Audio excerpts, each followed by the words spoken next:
This slide explains how changes in cost affect demand and supply. On the supply side, heavy rainfall damaged crops in Cameron Highlands. This reduced the availability of leafy vegetables like sawi and kangkong.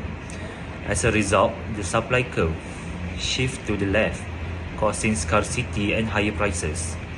On the demand side, when the price of sawi rises from RM2.50 to RM5, some consumers cut back on demand or switch to cheaper options such as frozen vegetable or instant noodles. However, since vegetables are a basic necessity, the demand does not fall drastically. This shows that the demand is relatively inelastic.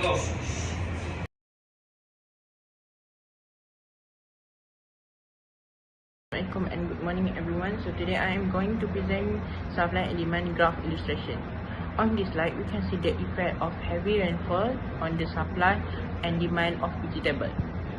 Originally, the market equilibrium price was RM2.50 with the quantity at Q1, but after the rainfall, the supply decreased, which caused the supply curve to shift leftward from S1 to S2.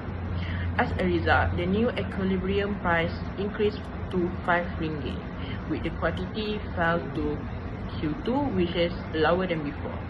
It is important to note that the demand curve stays the same, but the movement happens along the curve because of the higher price. This shows how supply shock directly affect both price and quantity in the market. Thank you. That's all from me. Now, let's look at the issue faced by both consumers and producers. For consumers, the main problem is higher prices. This put a lot of strain on household budgets, especially for low-income families. On top of that, the choices of fresh vegetables become limited. So, people rely more on less healthy options like instant noodles. On the producer's side, farmers face big losses because of their crops are damaged by floods. Even though prices go up, their income is reduced. Small vendors at local markets also struggle because customers are dissatisfied with the higher prices, leading to a drop in sales volume. Assalamualaikum and hi. Today I want to talk about two innovative ideas and solutions. First of all, government perspective, urban and vertical farming initiative. Promote urban farming like hydroponic, vertical farms, rooftop gardens to reduce dependence on weather conditions in Cameron Highlands. Provide subsidies or training to encourage small-scale growers. Number two, consumer and vendor perspective. Diversification of supply chains. Vendors can source from multiple regions, importing from neighboring countries or other Malaysian states less affected by rainfall. Consumers can adapt by mixing fresh vegetables with affordable substitutes like frozen cane or homegrown kitchen herbs. Okay, that's all from me. Thank you. Evaluation of practicality and sustainability. Urban or vertical farming, government-led.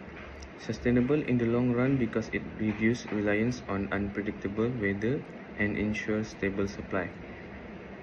Encourage food security and resilience against climate change. However, it required significant initial investment and time to scale up. Diversified supply chain, vendor or consumer. Practical in the short run as it quickly addresses shortage through important or substitution.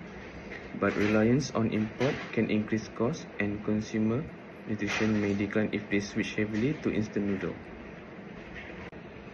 Conclusion. The heavy rainfall in Cameron Highlands highlight the vulnerability of Malaysian fresh vegetable market to natural distribution. The supply of sawi decreases, leading to a significant increase in price and reduced consumption. This creates difficulties for both consumers who face higher costs and producers who face lower yields. To restore balance, innovative Solutions such as government investment in controlled farming system and community gardening project can be implemented.